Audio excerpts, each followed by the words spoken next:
Assalamualaikum warahmatullahi wabarakatuh. Perkenalkan, nama saya Fira Rahma Putri Arya, NIM 2023436 dari Prodi Perpustakaan dan Ilmu Informasi Universitas Negeri Padang.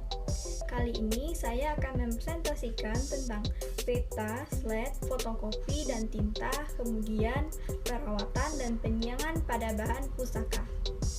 Baik, yang pertama kita akan masuk pada peta, slide, fotokopi, dan tinta. Peta adalah bahan pustaka yang unik, tidak menyerupai buku, majalah, ataupun surat kabar, atau bahan audiovisual lainnya. Peta dalam hal ini termasuk atlas dan globe, merupakan salah satu sumber informasi untuk menunjang penelitian, pendidikan, maupun untuk keperluan bisnis. Selain itu juga dapat berfungsi sebagai arsip, di mana arsip tersebut dapat merekam sumber data dari kegiatan manusia dalam kehidupan sosial atau keadaan geografis. Selanjutnya, cara perbaikan pada peta. Sebelum memperbaiki peta, kita harus sesuaikan dulu penyebab kerusakannya. Kerusakan pada peta dapat digolongkan ke dalam dua. Yang pertama, kerusakan kimiawi, yaitu biasanya disebabkan oleh kandungan asam yang terdapat dalam kertas. Ini dapat berupa hilangnya warna atau melemahnya kertas. Dan yang kedua, ada kerusakan mekanis, yaitu karena kerusakan yang disebabkan oleh faktor luar, misalnya karena kelembapan atau kekeringan atau karena lipatan. Selanjutnya ada penyimpanan yang baik bagi peta meliputi 3 hal. Yang pertama, bentuk lemari dan rak yang sesuai dengan ukuran peta. Yang kedua, letak rak hendaknya sesuai dengan lingkungan sehingga mudah untuk dicapai oleh pemustaka. Yang ketiga, yaitu ada bahan dasarnya terbuat dari kayu yang baik atau besi baja. Selanjutnya, slide. Slide merupakan salah satu jenis bahan audiovisual yang banyak digunakan di perpustakaan, terutama untuk mendukung pengajaran dan penelitian. Slide tidak dapat dibaca dengan mata telanjang. Untuk membaca slide harus menggunakan alat yang disebut dengan proyektor. Semua proyektor menggunakan prinsip cahaya dan bayangan yang secara intens dijuruskan ke atau melalui materi yang dapat diproyeksikan. Kemudian dikirim melalui sistem optik yang bisa digunakan pada alat tersebut lalu diproyeksikan ke layar. Selanjutnya ada beberapa jenis slide. Yang pertama ada letteran slide, yang kedua ada slide 2x2, dan yang ketiga ada slide dengan suara. Selanjutnya ada beberapa hal yang dapat dilakukan untuk pemeliharaan slide. Yang pertama, kita harus memperhatikan tempat penyimpanan. Harus tertata sehingga tidak menghabiskan ruangan yang tersedia. Dan yang kedua, bebas dari cahaya luar atau cahaya langsung dari lampu ataupun dari matahari, karena dapat merusak warna pada slide. Selanjutnya, hindari dari debu. Kemudian, bebas dari kelembapan. Jika kontrol kelembapan jelek, maka dapat menimbulkan jamur. Kemudian, hindari dari goresan, karena akan mempengaruhi pada tampilan slide setelah terproyeksi. Kemudian, pastikan tidak ada kerusakan pada kabel atau lensa yang kotor pada proyektor. Kemudian, ada kelebihan dari slide. Yang pertama, pembuatan slide tidaklah sukar asal kita mengetahui cara menggunakan kamera untuk keperluan potret memotret. Yang kedua, slide dapat ditempatkan secara berkelompok atau tunggal. Dan yang ketiga, slide mudah dipakai dan dapat digunakan untuk kelompok yang banyak anggotanya maupun perorangan. Selanjutnya ada fotokopi dan tinta. Fotokopi, ada beberapa keuntungan menggunakan fotokopi di perpustakaan. Yang pertama, untuk menjaga keawetan buku. Misalnya buku yang akan dipinjam lapuk, hendaknya fotokopinya yang dipinjamkan. Kemudian buku yang tidak bisa dipinjamkan keluar bisa dibuat fotokopinya sehingga bukunya tidak dikhawatirkan hilang atau rusak. Dan yang ketiga, bagi pembaca akan mempermudah mengcopy artikel atau majalah atau bagian-bagian buku yang sesuai dengan minat pembaca. Yang keempat, pembaca diuntungkan karena tidak perlu keluar perpus untuk mengcopy bahan yang diperlukan. Selain itu, ada beberapa kerugian dalam penggunaan fotokopi. Di antaranya, banyaknya buku atau majalah yang rusak karena dalam penjilitan kurang memperhatikan punggung buku. Dan yang kedua, ada tinta fotokopi yang mudah pudar oleh sinar. Selanjutnya, tinta fotokopi dapat saling menempel pada halaman terutama kalau disusun terlalu padat atau ditindih berat. Selanjutnya ada tinta. Bahan dasar tinta. Bahan dasar tinta ialah mineral yang berupa garam besi yang dicampurkan dengan rendaman kulit kayu oak semacam kayu jati tetapi daunnya kecil, diberi warna agak gelap. Hasilnya adalah tinta yang biru kehitaman. Dan yang kedua ada macam tinta. Macam tinta yang pertama ada tinta tulis, terbuat dari bahan tinta di atas, hanya bahan mineral yang disesuaikan dengan kebutuhan cetak. Tinta tulis dapat dibedakan menjadi tinta tulis permanen dan tinta tulis luntur. Kemudian yang kedua ada tinta cetak, yaitu karbon atau pita mesin ketik atau pita komputer. Bahan dasarnya juga seperti tinta cetak, tetapi dikemas dalam pita dan dikeringkan. Kemudian tinta stensil juga termasuk jenis tinta cetak. Selanjutnya ada ballpoint. Ballpoint terbuat dari bahan celup. Pewarna yang dicampurkan dengan minyak dan damar. Yang termasuk tinta ballpoint adalah tinta atau bantalan stempel yang terbuat dari gliseril dan air. Bahaya tinta pada kertas. Tinta menimbulkan keasaman pada kertas, terutama jenis tinta irongal yang terbuat dari asam tanah atau garam besi. Tinta yang asam dapat membuat buku menjadi berlubang mengikuti gerakan dari tulisan dalam buku tersebut. Kemudian ada syarat yang diperlukan bagi tinta. Syarat yang diperlukan bagi tinta yang baik adalah yang pertama, menghasilkan tulisan permanen dan warna tinta menjadi hitam dalam waktu beberapa hari. Kemudian tinta harus dapat mengalir dengan cepat dari pena dan mengendap dengan baik dalam serat kertas tanpa menembus pada lembaran.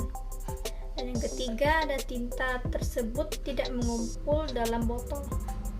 Kemudian, bila terjadi korosi antara tinta dengan pena, tulisan yang dihasilkan harus lekas kering. Kemudian, selanjutnya kita masuk pada perawatan dan penyiangan bahan pustaka. Perawatan bahan pustaka merupakan cara menjaga agar bahan pustaka tidak cepat mengalami kerusakan, awet, dan dapat digunakan lebih lama. Perawatan bahan pustaka sangat diperlukan untuk menunjang fungsi perpustakaan dalam melaksanakan jasa perpustakaan dengan mengusahakan agar kondisi bahan perpustakaan terlindungi sebaik mungkin dan siap pakai. Kemudian, penyiangan bahan pustaka atau wedding adalah pemeliharaan bahan pustaka yang dinilai kemanfaatannya bagi perpustakaan tersebut dan merupakan kegiatan pemindahan koleksi dari jajaran dikarenakan koleksi tersebut rusak atau tidak up to date atau terdapat kerusakan lainnya. Kemudian ada tujuan, fungsi, dan manfaat penyiangan bahan pustaka. Menurut Ken Retno, tahun 2010 mengatakan bahwa tujuan dilakukan penyiangan yaitu yang pertama menyelamatkan nilai informasi pada suatu dokumen. Yang kedua, menyelamatkan fisik dari suatu dokumen. Kemudian, mengatasi kendala ruangan yang kecil atau sempit. Kemudian, mempercepat proses temu balik. Lalu, agar koleksi bisa dimanfaatkan secara maksimal, informasi yang disediakan harus akurat dan relevan. Yang selanjutnya memungkinkan petugas perpustakaan untuk mengelola koleksi lebih efektif dan efisien. Kemudian ada fungsi penyiangan bahan pustaka. Yang pertama untuk menghemat tempat, yang kedua menghemat waktu, dan yang ketiga membuat koleksi lebih menarik. Selanjutnya yang keempat mengetahui kebutuhan koleksi, dan yang kelima mendapatkan masukan yang konstan pada kekuatan dan kelemahan koleksi. Selanjutnya ada manfaat dari penyiangan bahan pustaka. Yang pertama, bahan pustaka yang ada dapat terus dikembangkan sesuai dengan kebutuhan pengguna, baik dari segi isi, usia, maupun fisik.